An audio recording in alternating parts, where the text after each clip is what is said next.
10, 11, 12, 13 years old, they can't decide which pajamas they want to wear at night. And their reason for doing it is it stops this drive for suicide, that there's a suicide epidemic. It doesn't fix that.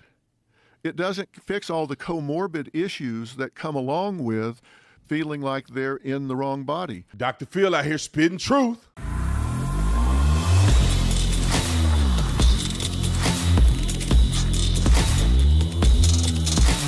This video is brought to you by TatumStore.com. TatumStore.com. Get the merch link in the description section. This week only, we're doing buy 2 hoodies, get 1 shirt free.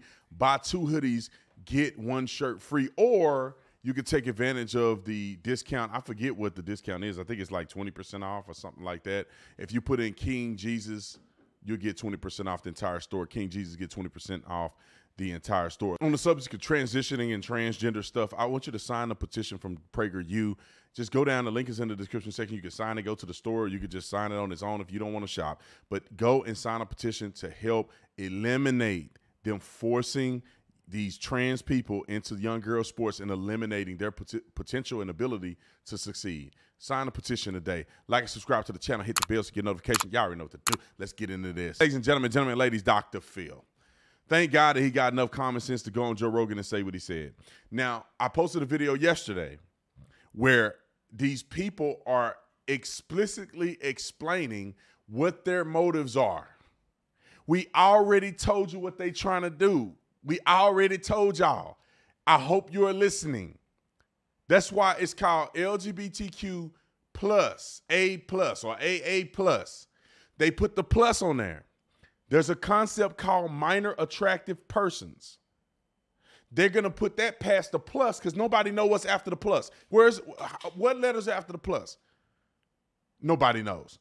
You can look it up, but it's not standardized. They're going to put M for minor attractive persons after the plus, and it's going to be a part of the LGBTQ.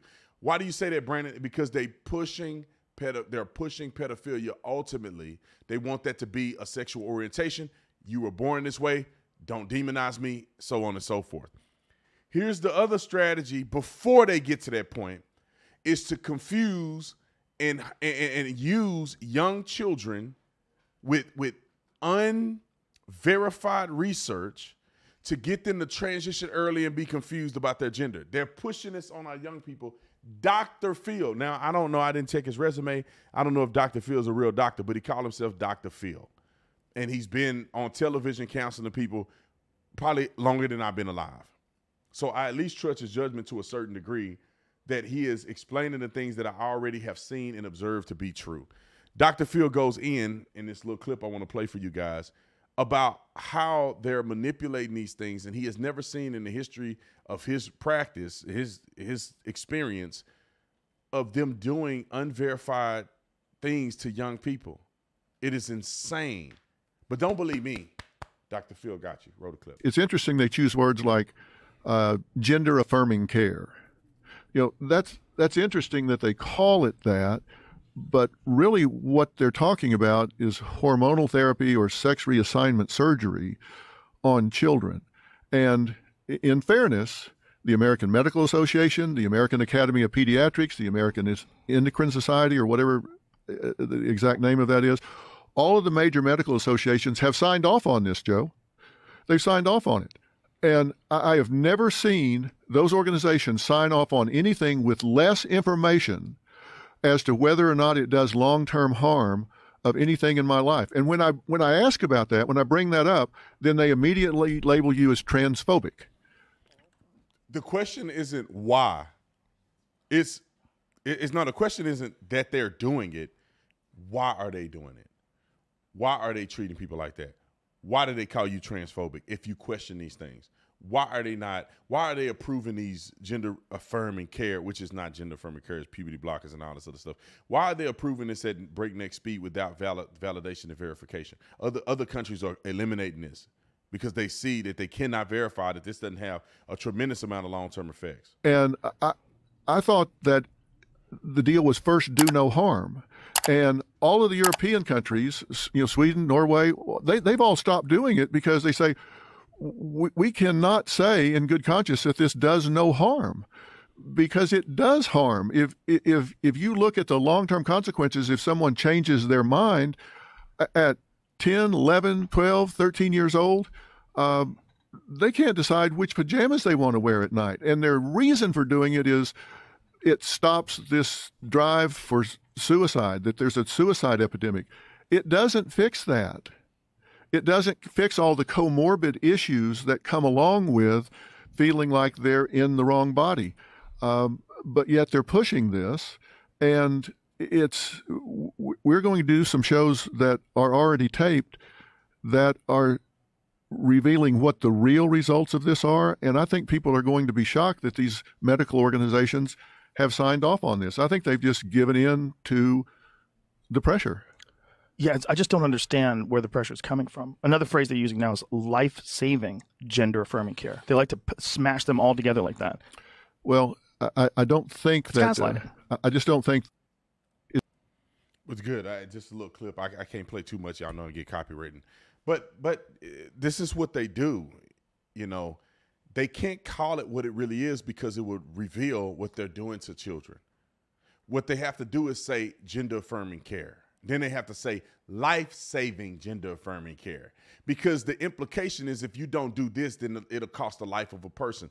They threaten parents, and quite frankly, they're, diluting the reality of what's going on to parents to make them think, if I don't make this decision, although it's against my religious principles, although it's against morality, although it's something that I never thought I'd do, I never wanted to do, I don't think it's right, I'd rather do this to save the life of my child than to do the alternative.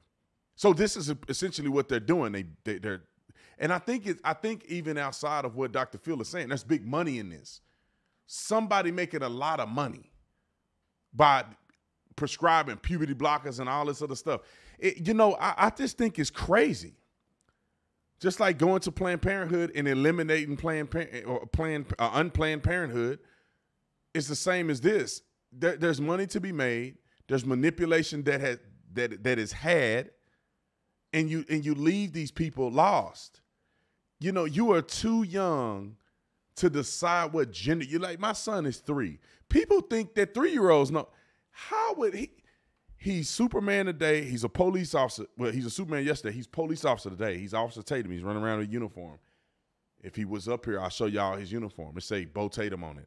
I mean, my son wants to be a cop. He wants to be Superman. Then he's Spider-Man. Then he have webs. The other day, my son had a Superman uniform on with a Wolverine thing on, where he pulled the claws out. He's Wolverine and Superman at the same time. Sometimes he think he can fly. I take him around the house and make him float. He think he's flying and he's webbing stuff. He's a kid. How would he know I want to be like daddy or mommy? And to be honest, they're impressionable. So even if a kid is like, I want to be like mommy, it's like, well, let's divert him psychologically from that perspective. My son has said things before, like, I want the Gwen Stacy character or whatever. We like, okay, that's a girl. Yeah. And I try to divert him from wanting to be like Gwen Stacy because they're children. They're not sitting there thinking like, oh, this person has a vagina, this person has a penis, and I know exactly what these are. It's like you have to teach your children and train them to observe what they are. And the kid at the end of the day, a kid ain't even thinking about that until they get a little older. But when they get a little older, what do? You have to protect them. You have to teach them. You have to, make sure that they understand what's going on. Show them the value in being a boy. Because what happens is the boys see young girls get a whole bunch of attention. Everybody loves them. The parents are nicer to them. They get to do whatever. And then a young boy may feel like, I want to be a girl because I want to have the attention that they have. That's how simple-minded young children are, and they're easily manipulated like this. If children were not easily manipulated, then why is it against the law for an adult to date a kid? Why is it against the law for a 30-year-old to date a 15-year-old? Because their brains are not fully developed to the point where they're not capable of not getting taken advantage of by a more mature, older adult. Why can't a 15-year-old smoke cigarettes? Why can't a 15-year-old drink alcohol? Why can't a 15-year-old have a gun? Why can't a 15-year-old rent a car? Listen, if they can change their entire gender, which is almost like seeing the future, that's almost like prophesying. Like you can see into your future and you think that this is right for your future. That's insane. A kid have an ability to do that, but they can't drive a car? I think driving a car is a less consequential decision than changing your entire gender for life. I think sipping a little booze is a low-level consequence in comparison to taking puberty blockers for mess you up for life. If you go back, you can't have kids, your thing probably don't work right, you got a lot of feminine traits that's probably irreversible, all the other trauma that goes along with it, all the other changing of your identity, changing back, people knowing you as a man, a woman, and back to a man, all the embarrassing, humiliation, and then the consequences of all them drugs you taking, the side effects that have, it's just innumerable. And I don't even know why we having a conversation like this in America. I don't know. You tell me in the comment section. I'll see you on the next one. I'm out.